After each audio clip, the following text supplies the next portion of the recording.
नारायण राणेंच्या बालेकिल्ल्यावर आज उद्धव ठाकरेंची तोफ धडाडणार आहे। कोकणात ठाकरेंच्या 3 सभा होणार असून वैभव नाईक, संदेश पारकर, राजवंत तेलींच्या प्रचारासाठी ही सभा होणार आहे। बीड आणि परभणीत आज राष्ट्रवादी काँग्रेस पक्षाची जाहीर सभा होणार आहे। सभेला अजित पवार स्वतः संबोधित करणार असून महायुतीच्या उमेदवारांच्या प्रचारासाठी अजित पवार रिंगणात उतरलेत।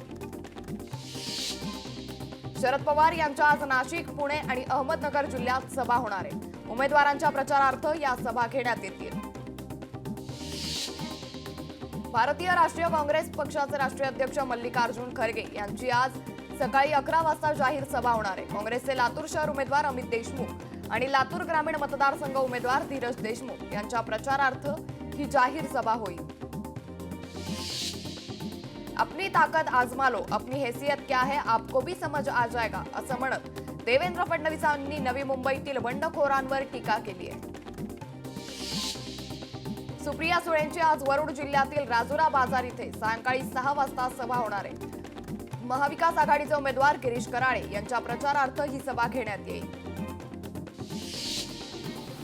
मुंडे बहीण भावाच्या परळी मतदारसंघात संयुक्त जाहीर सभा होणार आहे। परळी मतदारसंघातील बर्दापूर आणि उजनी पाटील या 2 ठिकाणी धनंजय मुंडे आणि पंकजा मुंडे यांच्या संयुक्त जाहीर सभा होतील। केंद्रीय मंत्री नितीन गडकरी आज चंद्रपूर जिल्ह्याच्या दौऱ्यावर जाणार आहेत। उमेदवारांच्या प्रचारार्थ दुर्गापूर आणि घुगुस इथे गडकरींच्या जाहीर सभा होतील। 14 नोव्हेंबरला विधानसभा निवडणुकीच्या प्रचारानिमित्त खारघरच्या सेंट्रल पार्कमध्ये नरेंद्र मोदींची सभा होणार आहे। या सभेमुळे वाहतूक कोंडीचा प्रश्न निर्माण होण्याची शक्यता असल्यानं नवी मुंबई वाहतूक पोलिसांनी गुरुवारी सकाळी 10 वाजल्यापासून रात्री 8 वाजेपर्यंत काही मार्गांवर वाहनांना प्रवेश बंदी केली आहे।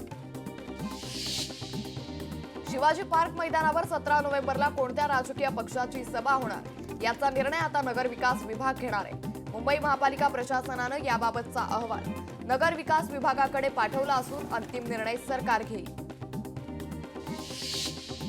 सलमान खानला धमकी देणाऱ्याला अटक करण्यात आली आहे। 5 कोटी रुपयांची खंडणी मागणाऱ्या इसमात कर्नाटकातून अटक केली आहे। धमकीचा संदेश देणारा आरोपी सोहेल पाशा वरळी पोलिसांच्या ताब्यात आहे।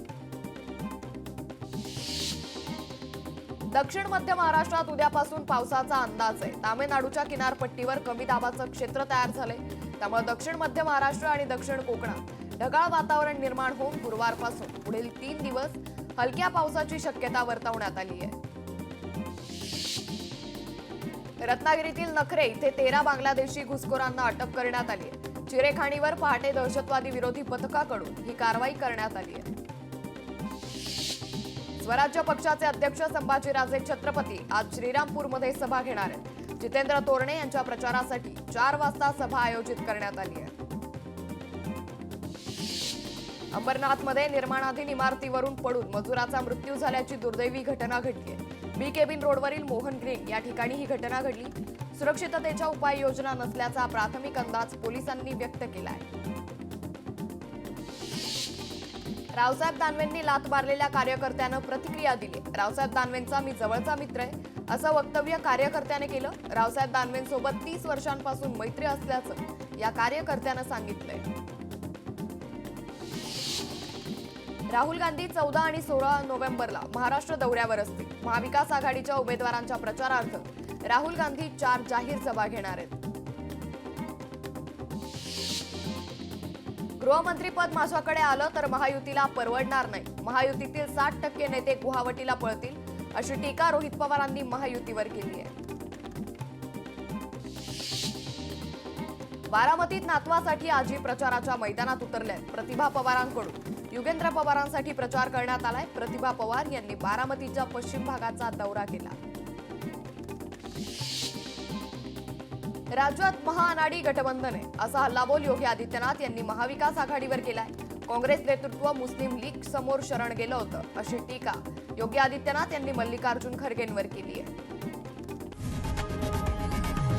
लोकशाही मराठी ऐका, पहा, जागरूक रहा।